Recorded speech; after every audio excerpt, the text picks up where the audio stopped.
Hello everyone. Let's begin with something we experience every single day. Look around you.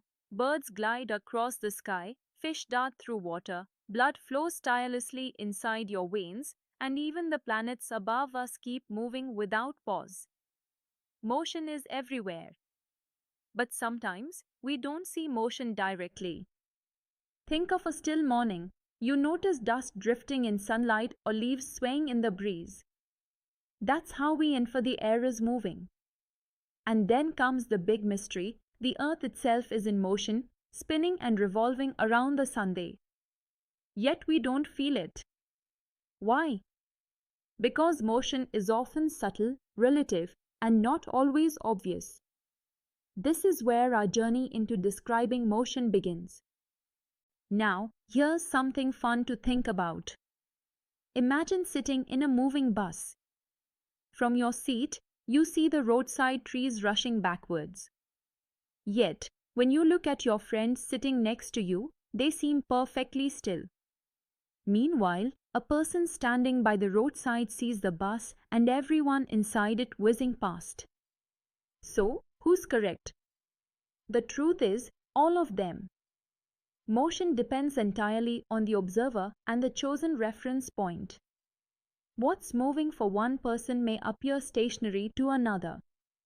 That's why we always describe motion relative to something else. So how do we describe motion properly? By fixing a reference point.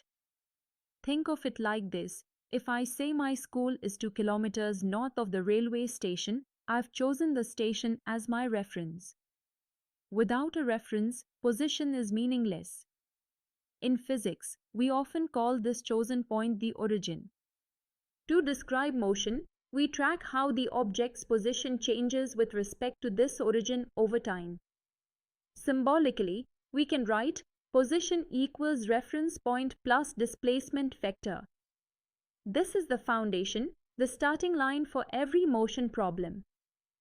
Let's begin with the simplest kind of motion, straight line motion, also called rectilinear motion. Imagine an object starting from point O, moving through points C and B, and finally reaching A. Later, it retraces its path back towards C. This path is shown in figure of your book. Notice how we can assign numbers on the line to represent positions in kilometers. Straight line motion is easy to picture and allows us to define two very important quantities: distance and displacement. Now let's separate these two carefully. Distance is the total path length traveled. It's always positive and we treat it as a scalar, only a number, no direction. Displacement, on the other hand, is the straight line separation between the initial and final positions. It has both magnitude and direction, so it's a vector. For example, if the object moves from O to A directly, the distance is 60 kilometers and displacement is also 60 kilometers. But if it travels O to A and then back to C, the path length is 95 kilometers while displacement is only 35 kilometers. So, remember the golden rule: distance is always greater than or equal to displacement. And yes, displacement can even be zero when you return to your starting point, while distance never vanishes. Let's work through a quick example step by step. Suppose an object goes from O to a distance of 60 kilometers. Then it moves from A to C via B, covering 35 kilometers. First, the total distance O to A to C is 60 plus 35, which is 95 kilometers. The displacement, measured directly from O to C, is just 35 kilometers. If the object then returns from C back to O, the total distance becomes 60 plus 35 plus 60, that is 155 kilometers. But the displacement is now zero, since the final position coincides with the initial position O. This tells us that distance and displacement are not the same thing. One depends on the entire path taken, while the other depends only on the start and end points. Once we understand distance and displacement, The next step is to see how they change with time. If an object covers equal distances in equal intervals of time, we call it uniform motion. Imagine a ball rolling steadily, covering 5 meters every second. But if the distances covered in equal times are not the same, the motion is non-uniform.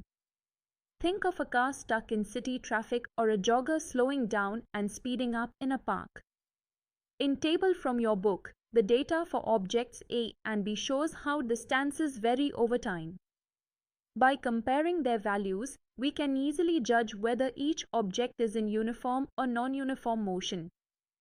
So let's wrap this up. To describe motion, we always need a reference point. From there, we talk about distance, the path length, and displacement, the straight line difference. Distance can never be less than displacement, and displacement may even vanish while distance keeps increasing. Finally, depending on how distances are covered in time, we classify motion as uniform or non-uniform. This understanding forms the very foundation of kinematics. Once we can describe motion precisely, we are ready to measure its rate and explore deeper laws of mechanics. I hope this session has given you a crystal clear sense of how motion is defined in physics. In our next session, we'll explore how to measure the rate of motion, speed and velocity, and see how they shape the way we understand moving objects in daily life. See you there.